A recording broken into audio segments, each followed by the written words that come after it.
I submitted my resignation letter on a Tuesday morning. I placed it directly in Reginald's hands, not on his desk, not in his inbox, in his actual hands. He glanced at the envelope, raised one perfectly groomed eyebrow, and slid it under a stack of proposals, without breaking eye contact. "Something you'd like to discuss, Anita?" he asked, voice dripping with condescension. "It's all explained in the letter," I replied, maintaining the professional tone I'd practiced all weekend. Reginald nodded distractedly, already reaching for his ringing phone. "I'll get to it when I have time."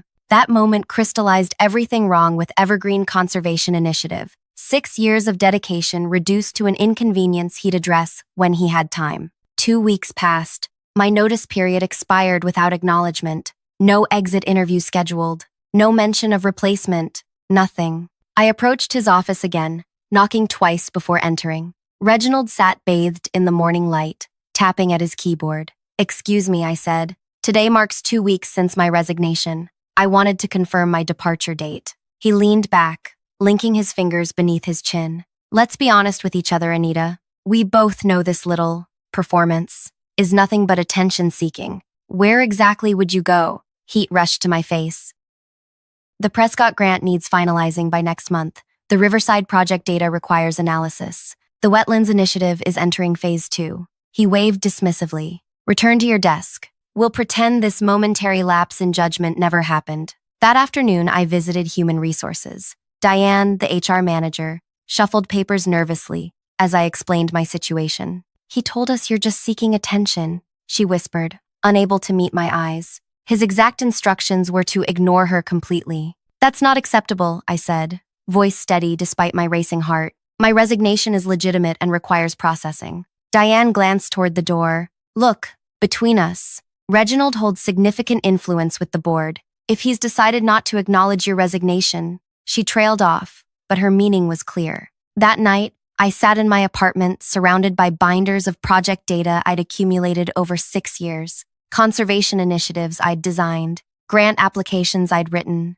progress reports showing my unmistakable methodology, all bearing other people's names. So I made a decision. The next morning, I arrived at work 30 minutes early. I positioned my laptop, organized my desk, and began working with unnerving calm. Colleagues exchanged puzzled glances as days passed without comment from me about my ignored resignation. In meetings, Reginald continued his usual performance. "What about trying community engagement through local schools?" I suggested during our weekly strategy session. "That's impractical," Reginald dismissed immediately. 10 minutes later, he leaned forward. "I've been considering a grassroots approach, perhaps connecting with educational institutions to boost community involvement." As others nodded appreciatively, I simply typed notes, documenting every instance, with timestamp and attendees. After one donor presentation where my slide deck was presented as his work, Reginald cornered me in the hallway. "This resignation theater stops now," he hissed. "Nobody's irreplaceable, especially not you." For 6 weeks, I performed my duties with precision. No objections, no complaints, just methodical, focused determination. I arrived first, left last, maintained meticulous records of every conversation, every email, every project development. On my self-designated final day, I composed a second email, not just to Reginald but to the entire board of directors and major donors. I hit send, then calmly packed my personal items. 20 minutes later, shouting erupted from the conference room. Reginald burst through the doors, face ashen. "She's being ridiculous," he stammered to the gathering crowd of concerned board members, but his hands visibly trembled as he clutched his phone. If this story resonates with you so far, please tap that like button and subscribe to hear more stories of people standing up for themselves in unexpected ways. Your comments fuel these narratives. What would you have done in this situation? My name is Anita Mercer. Most people describe me as meticulous, patient, and reserved. I graduated with honors in environmental science and spent 2 years in field research before joining Evergreen Conservation Initiative. At 34, I'd built a reputation among actual conservationists as someone who translated complicated ecological concepts into actionable plans. What most didn't realize was how I'd been slowly disappearing within the organization I helped build. It started subtly during my second year. A suggestion mentioned privately to Reginald would resurface in his presentations. Small edits to methodology would appear in final reports without acknowledgement. By year 3, entire grant proposals I drafted were submitted with other names listed as authors. You're not a team player, Reginald explained during my 4th-year evaluation, where my promotion was denied despite exceeding all metrics. You focus too much on individual recognition rather than organizational success. The irony wasn't lost on me. The breaking point came 6 weeks before my resignation. The Lakeside Watershed Project, my most ambitious initiative, received national recognition. I watched from the audience as Reginald and Patricia, his protege, accepted the award for Innovative Methodology in Community-Based Conservation. That evening, at the celebration dinner, I overheard Patricia in the bathroom. Between us, she whispered to someone, Anita actually designed most of it, but she's terrible with presentation. Reginald says she's too analytical for leadership. I stood frozen in the stall, a strange calm settling over me.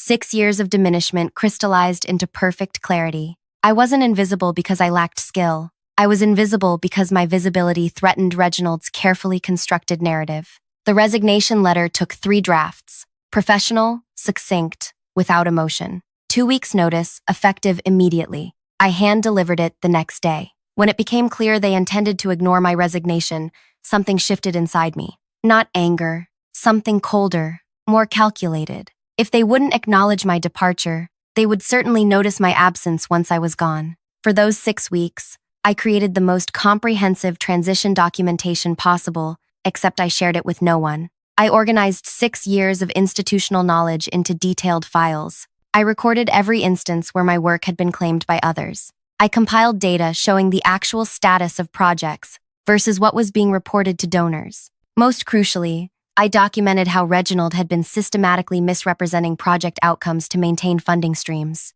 The Prescott grant claimed 80% completion when barely 40% of milestones had been met. The Riverside data showed declining water quality despite reports of improvement. The Wetlands Initiative Phase 1 had failed to establish baseline measurements, making Phase 2 evaluations meaningless. Throughout those weeks, colleagues noticed my changed demeanor. Are you okay? Melanie from accounting asked during lunch. You seem different lately. I've found clarity, I replied simply. 3 weeks in, Reginald called me into his office. The board is impressed with your recent reports, he said, leaning back in his chair. Perhaps we should discuss your future here. Maybe that management track you've been wanting. I simply nodded. That would be a conversation worth having. His eyes narrowed slightly at my lack of enthusiasm, but he quickly recovered. Good. We'll schedule something soon. I knew soon would never come. It was the same carrot he'd dangled for years. That evening, I received a call from Zachary Bennett, director of the Regional Environmental Commission.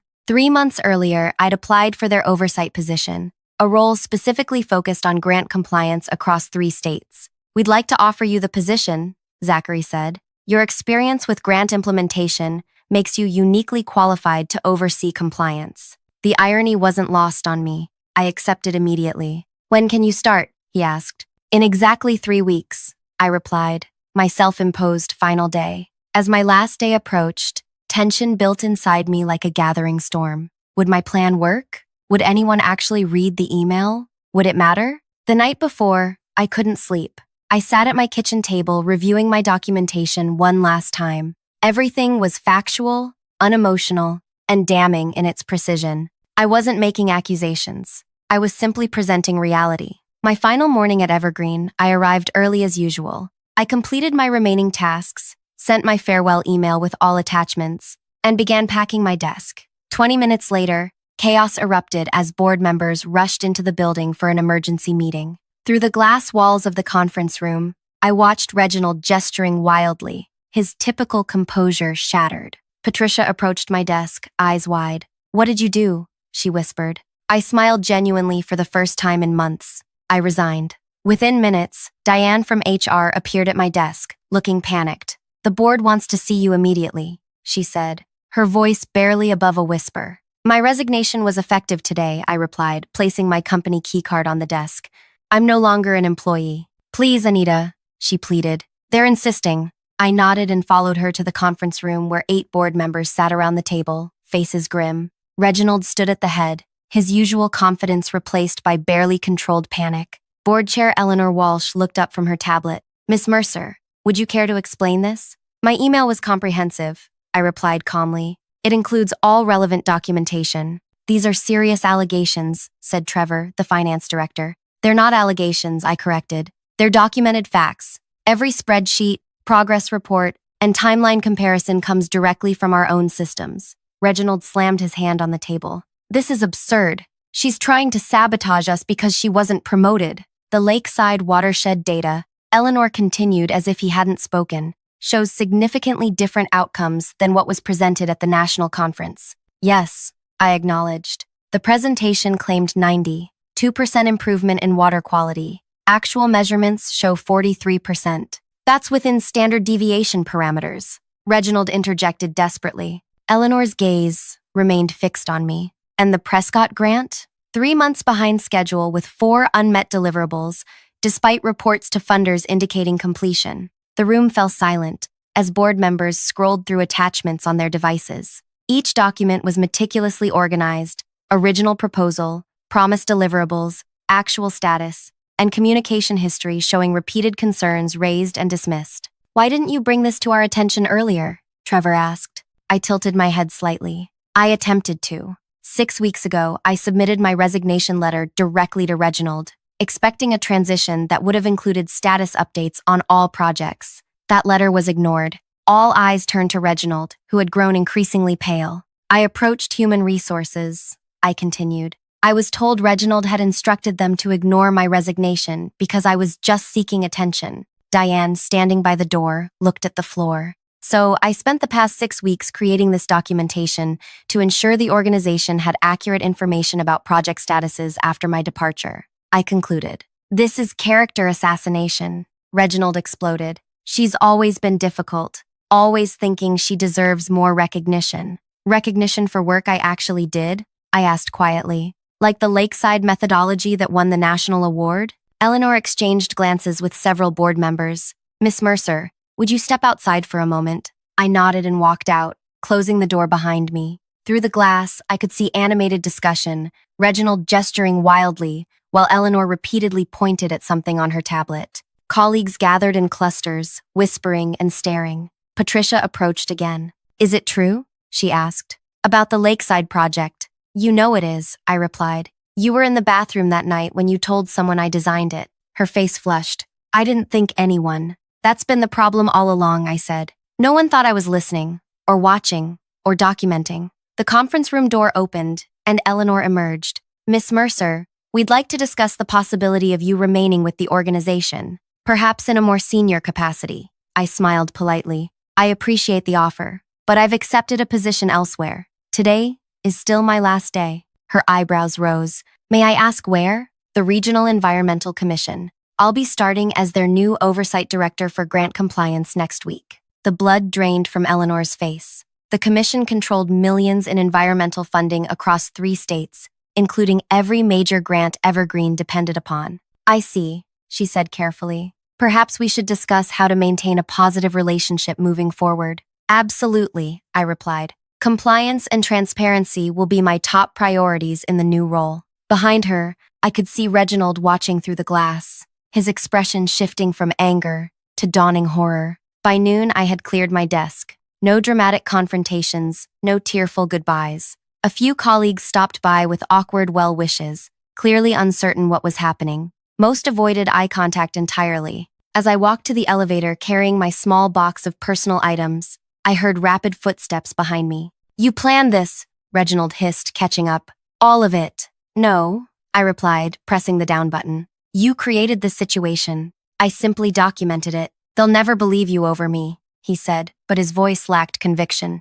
The elevator doors opened. That's the beauty of documentation, Reginald. It doesn't matter what anyone believes. The numbers speak for themselves. As the doors closed between us, his expression remained seared in my memory. The look of someone who finally understood they weren't the smartest person in the room. The weekend passed in strange serenity. 6 years of emotional investment had transformed into something else. Not detachment exactly, but perspective. Monday morning, I walked into the Regional Environmental Commission's offices for my first day. Zachary Bennett greeted me warmly. Welcome aboard, Anita. The team is excited to have someone with your project experience. My new office was smaller than Reginald's but had large windows overlooking the river. On my desk sat a nameplate, Anita Mercer, Director of Compliance. We've had some concerns about grant implementation at several organizations, Zachary explained during orientation. Your role will include auditing current projects and establishing stronger accountability frameworks.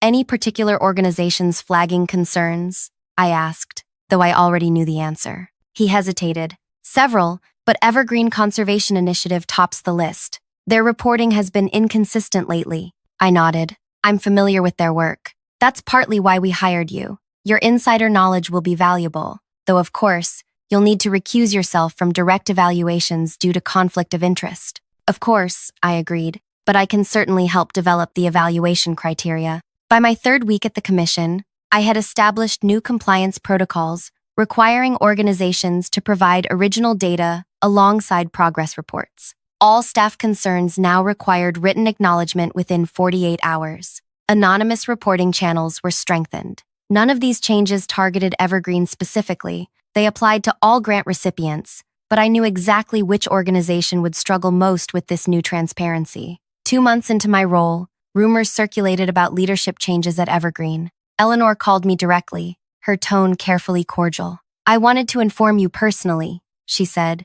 We're implementing structural changes following an internal review. Reginald has been asked to step down, effective immediately. I see, I replied neutrally. We're committed to addressing the discrepancies in our reporting, she continued. I hope we can count on fair treatment from the Commission during this transition. The Commission evaluates all organizations by the same standards, I assured her. Compliance isn't punitive, it's protective, for the environments we serve and the organizations themselves. After hanging up, I allowed myself a single moment of satisfaction before returning to work. This wasn't about revenge anymore, it was about accountability. 3 months after my departure, Evergreen underwent what their press release called a strategic leadership restructuring. Reginald was gone. 2 board members resigned. Patricia had been demoted. The following week, their latest grant application crossed my desk. I reviewed it carefully before stamping it with the designation All Incomplete Applications Received.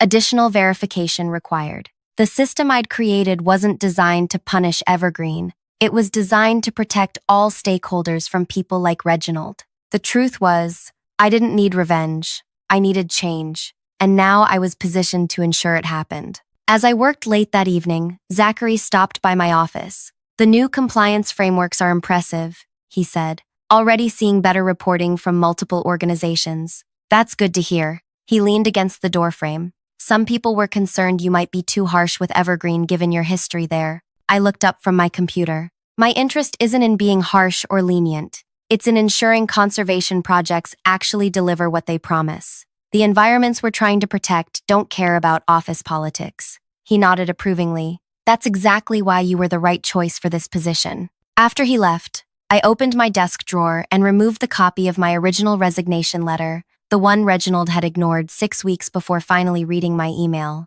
I'd kept it as a reminder. I no longer needed it. I dropped it in the recycling bin and turned back to the application before me, another organization whose projects needed proper evaluation. The work continued, more important than any personal vindication. My phone buzzed with a text from Eleanor. Our revised application is ready for submission. We hope for a fair review. I texted back one word, guaranteed. And it was true. Fair was all I'd ever wanted. Fair recognition, fair treatment, fair evaluation. In the end, the most satisfying revenge wasn't destroying Reginald or Evergreen. It was creating a system where people like him couldn't succeed through manipulation, and people like me couldn't be silenced. 6 months into my role at the commission, I received an unexpected visitor. Melanie from Evergreen's accounting department sat nervously in my waiting area, clutching her purse. I wasn't sure if you'd see me, she said when I invited her into my office. Why wouldn't I asked, gesturing to the chair across from my desk. She glanced at the closed door. Things at Evergreen are not good. In what way? I kept my expression neutral despite my curiosity. After you left, they brought in someone named Gregory to replace Reginald. He's different, very corporate, always talking about streamlining operations and optimizing resource allocation. She lowered her voice. Last week, they laid off 3 project managers. This was unexpected. I thought with the leadership changes, things would improve. That's what we all thought. Melanie twisted the strap of her purse. But it's worse now. Gregory's cutting corners everywhere to make up for funding shortfalls. He says we need to rebuild credibility after the previous administration's mismanagement, but his methods. She trailed off. What about your projects? The ones I documented? That's why I'm here. She pulled a flash drive from her purse and placed it on my desk. They're falsifying data again, but differently. Instead of inflating success, they're manipulating baseline measurements to make future improvements look more significant. I stared at the flash drive. Melanie, you realize giving me this could cost you your job? I know. Her resolve surprised me. But after what you did, standing up to Reginald, some of us started asking questions, looking closer at reports. This isn't what I signed up for. After she left, I examined the files. She was right. The new leadership was employing more sophisticated methods of deception, but the intent was identical: mislead donors about project outcomes. I thought I'd solved the problem by exposing Reginald, but I'd only addressed a symptom. The disease ran deeper. The following week, I received a lunch invitation from Eleanor. We met at a quiet restaurant downtown, far from both our offices. I wanted to thank you personally, she said after we ordered. Your documentation forced necessary changes at Evergreen. I'm hearing those changes might not be for the better, I replied carefully. Her smile tightened. Growing pains. Gregory comes highly recommended from the corporate conservation sector. Is that what Evergreen is now? Corporate conservation? Eleanor sighed. The board feels we need to rebuild donor confidence. Gregory understands how to position our work appealingly, even if that positioning isn't entirely accurate. Her eyes narrowed. What exactly are you implying? I maintained eye contact. Just that accurate reporting was supposedly the reason for the leadership change. It would be unfortunate if that commitment wavered. The commission seems particularly stringent with our applications lately, she said, changing tactics. 3 additional verification requests in 2 months. All applications receive equal scrutiny, I replied. Of course, Eleanor nodded, unconvinced. You know, Gregory has connections at the state level. He's suggested bringing concerns about potential bias in the commission's evaluation process. The threat hung between us. I took a sip of water. That would certainly be his prerogative, I said finally. Just as it's the commission's prerogative to conduct random site audits of projects showing unusual data patterns. Eleanor's fork paused midway to her mouth. Site audits? A new initiative I've implemented. Teams conduct unannounced visits to verify reported conditions match reality. I smiled. Transparency works best when it goes both ways, don't you think? She didn't answer, but the message was received. Back at my office, I found Zachary waiting. Everything okay? You seem troubled. I closed the door. I need to discuss something sensitive. For the next hour, I explained my concerns about Evergreen's new direction, carefully avoiding mentioning Melanie or the flash drive. Instead, I presented it as patterns my department had identified through routine analysis. Zachary listened intently. If you're right, this goes beyond one organization. It could indicate systemic problems in how conservation outcomes are measured and reported. Exactly, I agreed. Which is why I'd like to propose something broader than individual organization audits. Over the next 2 weeks, I developed a comprehensive reform proposal, the Conservation Accountability Initiative. Rather than targeting specific organizations, it would establish new industry standards for transparent reporting, including standardized measurement protocols, independent verification requirements, and protection for staff raising compliance concerns. This is ambitious, Zachary said, reviewing my proposal. Implementation would affect every organization in our jurisdiction. That's the point, I explained. Targeting individual organizations creates defensiveness.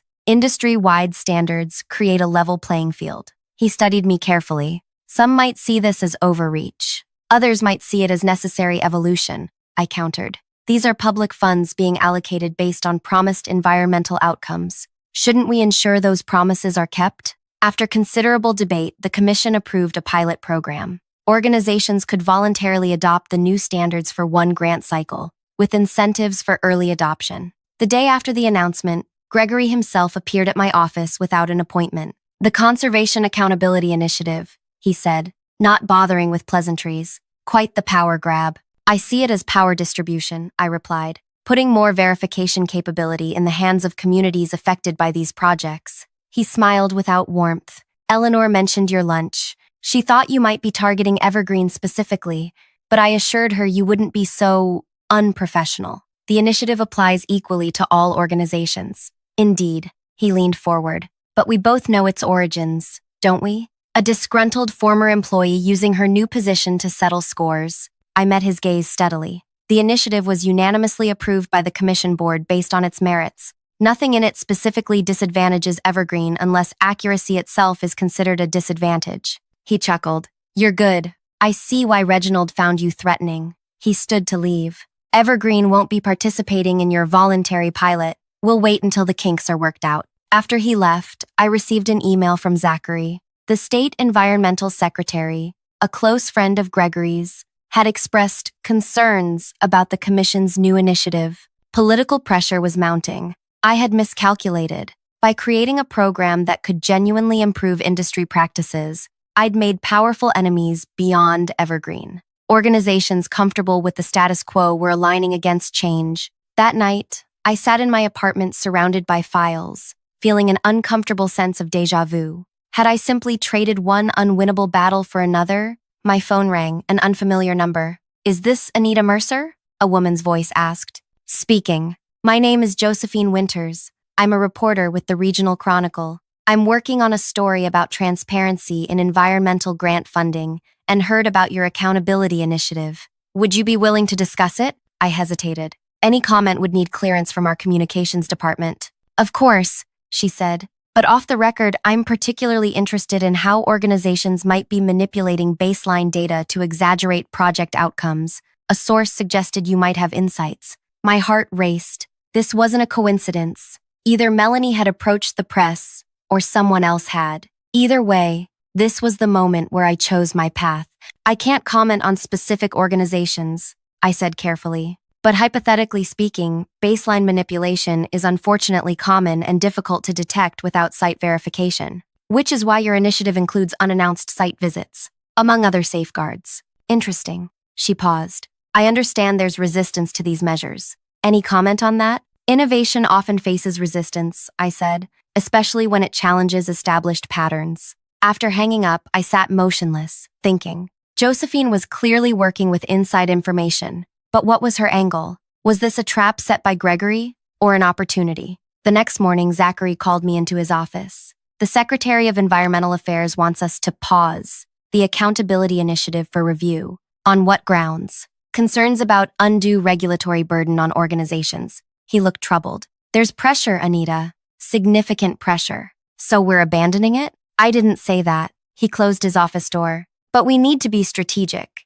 The commission exists within a political ecosystem. I understood his position. What if we had public support? Would that change the equation? He raised an eyebrow. Possibly. But conservation policy rarely generates public passion. Unless there's a scandal, I suggested. Zachary's expression grew cautious. Tread carefully, Anita. Very carefully. 2 days later, the Regional Chronicle published its front-page investigation. Numbers game. How conservation organizations manipulate data to secure millions in public funding. The article didn't mention Evergreen by name, but it detailed precisely the pattern of baseline manipulation Melanie had documented. It quoted anonymous sources from multiple organizations describing similar tactics. It highlighted the Commission's accountability initiative as a potential solution facing political resistance. By noon, my phone wouldn't stop ringing. Environmental advocates, other journalists, even 2 state representatives wanted statements. Zachary appeared at my door.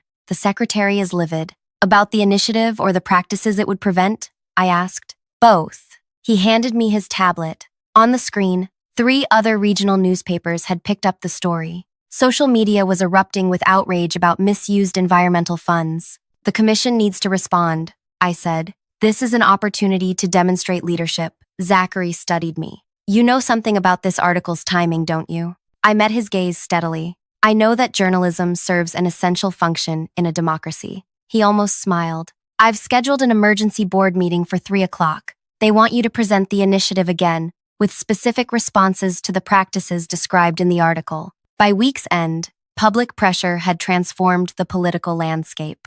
Organizations began voluntarily signing up for the accountability initiative, eager to demonstrate their commitment to transparency. The secretary's concerns mysteriously evaporated, and then came the call I'd been both expecting and dreading. We'd like to discuss Evergreen's participation in the initiative, Eleanor said, her voice tight. Of course, I replied. The Commission welcomes all organizations committed to transparent reporting. Gregory has decided to pursue other opportunities, she continued. The board feels Evergreen needs leadership more aligned with current industry best practices. I said nothing, waiting. We'd like to discuss the possibility of you returning, she finally said, as executive director. And there it was, the revenge fantasy I'd never actually had, the triumphant return, the professional vindication, the complete circle. I'm honored by the offer, I said carefully, but my work at the Commission isn't finished. The salary would be substantially increased from your previous position, she pressed, and you'd have complete authority to implement whatever accountability measures you deem appropriate. It's not about the position or compensation, Eleanor. It's about creating systemic change. One organization reforming isn't enough. After we hung up, I sat in my office watching the sunset over the river. The accountability initiative was gaining momentum daily. Organizations were adopting new transparency standards. The Commission had approved funding for a dedicated verification team. My revenge wasn't returning to Evergreen as its leader. It wasn't even watching Reginald and Gregory fall from grace. My revenge was changing the system that enabled them in the first place. The following Monday, I received a notification that Evergreen had submitted a new application under interim leadership. Attached was a note, fully compliant with accountability initiative standards. We hope this marks a new beginning. I reviewed the application carefully. The data was conservative but honest. The timeline realistic. The methodology sound. I stamped it, approved for consideration. Some might call it anticlimactic. No dramatic confrontation. No public humiliation for those who wronged me. But I had achieved something far more satisfying. I had made it impossible for the next Anita to be silenced. I had created a system where merit actually mattered. And that was vengeance enough. If this story resonated with you, please hit that like button and subscribe for more narratives about transformation and justice. Have you ever changed a system instead of just fighting within it? Share your experiences in the comments. Your stories inspire these conversations and remind us all that sometimes the most powerful revenge isn't personal destruction, but systematic reform that lifts everyone. Thank you for listening.